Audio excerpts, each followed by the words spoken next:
Hi, Dr. Paul Keble here. Please call me Paul, and I am Coordinator of English Language Development in the Faculty of Health Sciences, and I'm here to help you develop your academic literacy skills and your professional communication competency. You will be enrolled into our Academic and Professional Literacies in Health Sciences online site. Now, this site has many resources to support both of those skills. And here on the welcome page, you will see an introduction to what those resources are. Here on the announcements page, you will see a timetable. This tells you when our on-campus classes are running. As you can see, the classes are also either professional communication or academic writing or academic literacy. Now, you are very welcome to come to any of these classes. So come along to the first class and enroll. And remember, these classes are all free. We have three levels of academic literacy and academic writing support.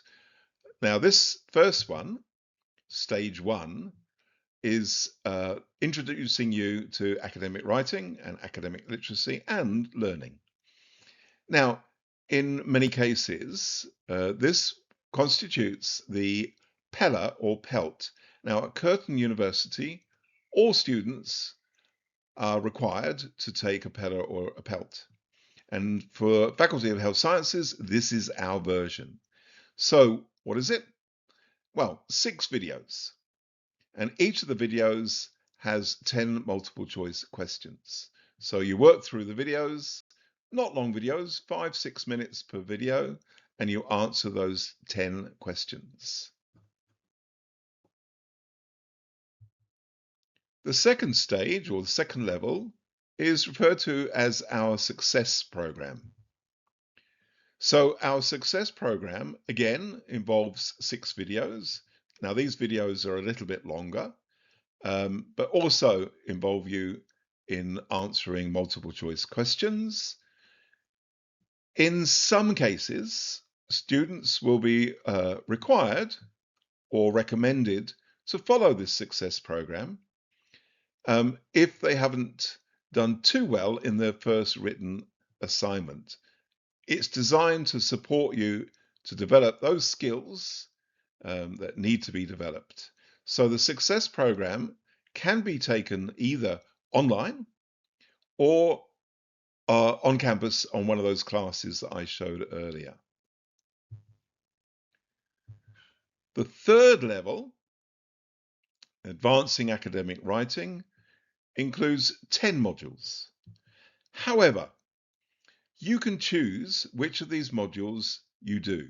So you can look through those 10 modules and you can decide, yeah, I think this one would be really useful for me. And then you can take it. You can follow it online. Again, this aligns with our more advanced academic literacy classes on campus. Now, with this course and the other courses, but this online course, there are final tasks as described for the previous ones. Now, these final tasks actually come through to me, and I have a read through and I provide you some feedback.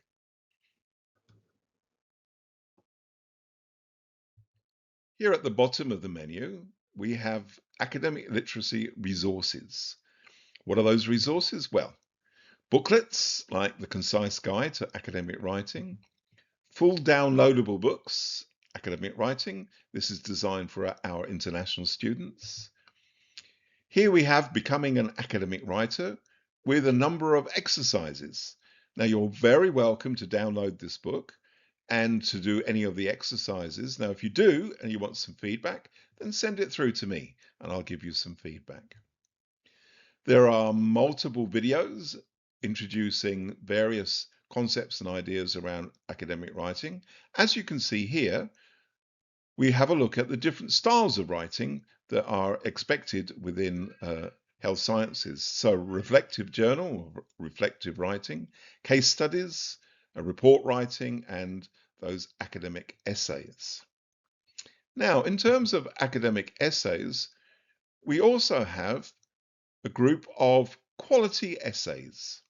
Now, again, you can download these essays and you have examples of good writing, good academic writing. Not only that, but at the side of the text, I annotate, I provide information around why certain elements of the essay are well done and of high quality. So you have a very good example or exemplar of quality academic writing. And what is good academic writing? Well, first of all, it needs to be accurate. And when I say accurate, your grammar structuring needs to be appropriate. Your punctuation needs to be accurate. And the language that you use needs to be appropriate and suitable for your professional focus. The information that you bring into your assignment needs to be credible from credible sources. You need to provide your text in a logical and well-structured format. Your writing needs to be persuasive. You are demonstrating to your assessor that you clearly understand what you're talking about. You need to persuade your lecturer or your tutor that you know what you're talking about. Your work needs to be well edited and proofread. You really need to make sure you save time to do this well before you submit. Too many students work to the deadline, they get to the submission time, and they haven't left themselves enough time to go through their text and edit it, proofread it appropriately. You will lose marks. If you just give yourself a few hours to do this, you will get a better score. And remember, your writing, the quality of your writing is supported through information and evidence that you bring into, and that requires a lot of reading. So make sure, again, you spend plenty of time, or you design your timetable so you have plenty of time to do that reading. And what else is available to you? The first thing I recommend is having a look at Uni Skills that's provided by the library. There's a ton of good information in there that you can access online. You can also go to the library and ask for some help at any time. So use the library and certainly use these resources in Uni Skills. Turnitin is another useful tool. Now, Turnitin is used to assess your writing and compare it to make sure that your writing is unique. It's not copied from anywhere. So you can use Turnitin to assess and compare your writing to the wealth of text that's out there, and it will indicate to you similarities in your text. So you can work on it. If a sentence is too similar to another sentence, then you can work on it. You can work on paraphrasing what you have there to make it appropriate and unique. We also have Grammarly, a very useful tool in that editing and proofreading period that I talked about earlier. Now, Curtin University provides a version of Grammarly, and that's the version they want you to use. The paid version relies on generative AI, and that can be problematic. So please use the Curtin version of Grammarly. And talking about generative AI, as you know, it's amazing. It's amazing what it can do and what it can provide. But you need to be very careful. You are advised to use Gen AI to help you learn and understand, not to replace you as an author or writer. Your unit coordinator will often give you information around how generative AI can be used and how it shouldn't be used. And if you do use generative AI, make sure that what it's telling you is actually correct, because often it's not. You also really need to make sure that you understand and know what Curtin University's AI policy is. So, for example, Curtin supports ethical, transparent, and critical use of generative AI. So we're not saying you can't use it. What we're saying is that you can use it to support your learning in an ethical, transparent way. The word critical is also important, and I'll come on to that a little bit later. Now, you do need to declare when you have used generative AI and when and where it's permitted. So Curtin University provides academic integrity and AI guidance, and you really, really need to read through that and be conversant around what it tells you. For example, students may use generative AI for general study purposes.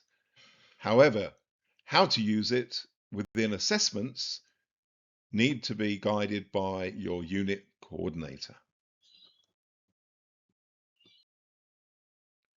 And how about how it should not be used? Well,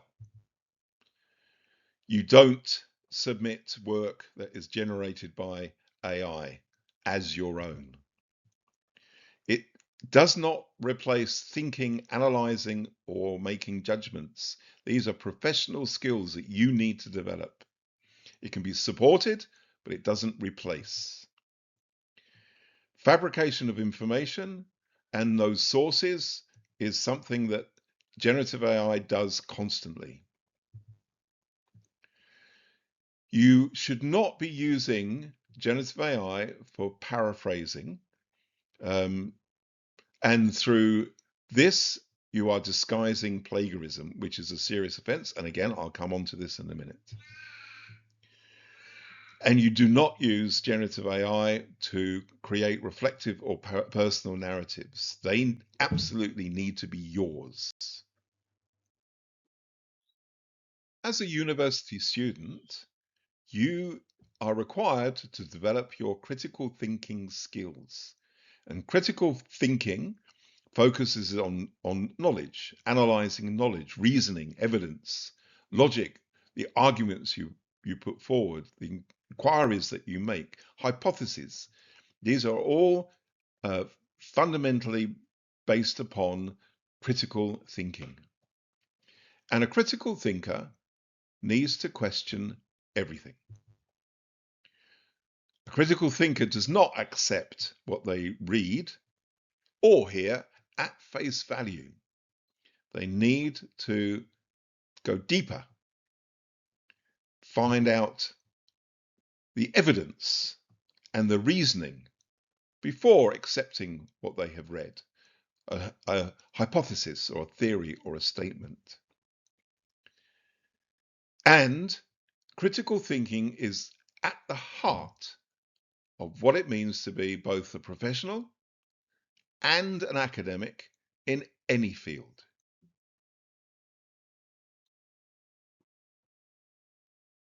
Academic integrity is also fundamental in your academic life, your professional life, and your university life. You need to know clearly what academic integrity focuses on, and that is that your writing, in terms of academic literacy, your writing is yours.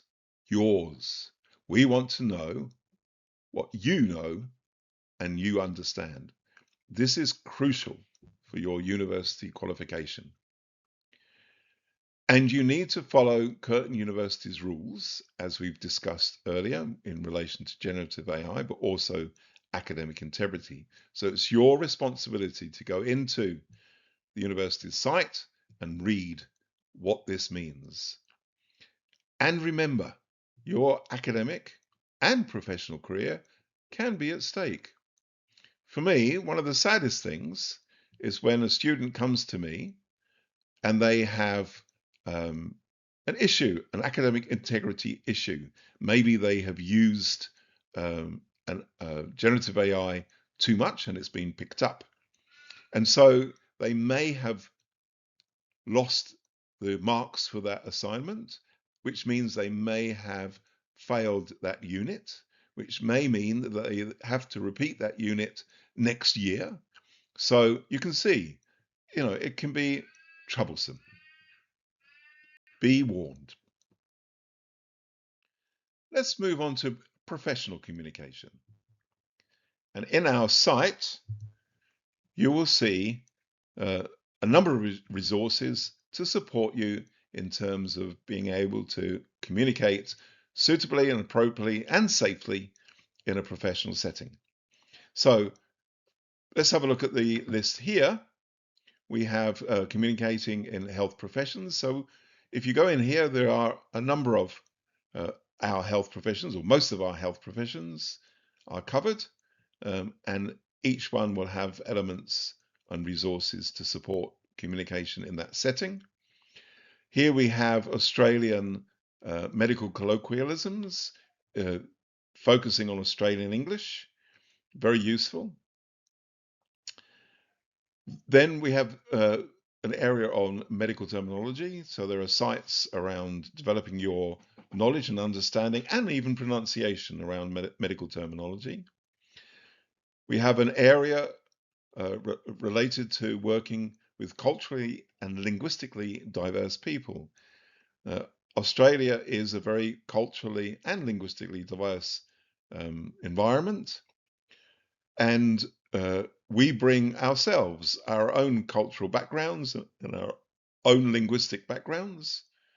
So we are working in a highly cultural and linguistic diverse environment. And this is designed to help you develop those skills suitable and appropriate for who we work with and where we live. Here is an example from the communication and health professions area. And this, as you can see, is focused on occupational therapy.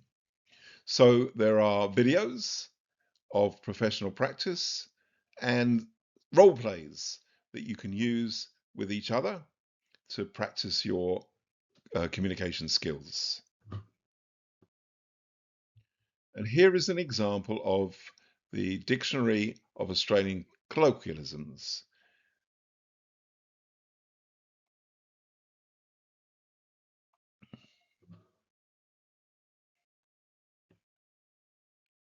For most students in health professions, you will be going on to placement. And we also have resources to help you prepare to go on to placement. So that's an introduction to the resources that are available to you through our site and through me. So you're very welcome to use whatever's available and to see me and talk to me. So I really want you to have a wonderful time here at Curtin University. It's an amazing place. All the best for your studies.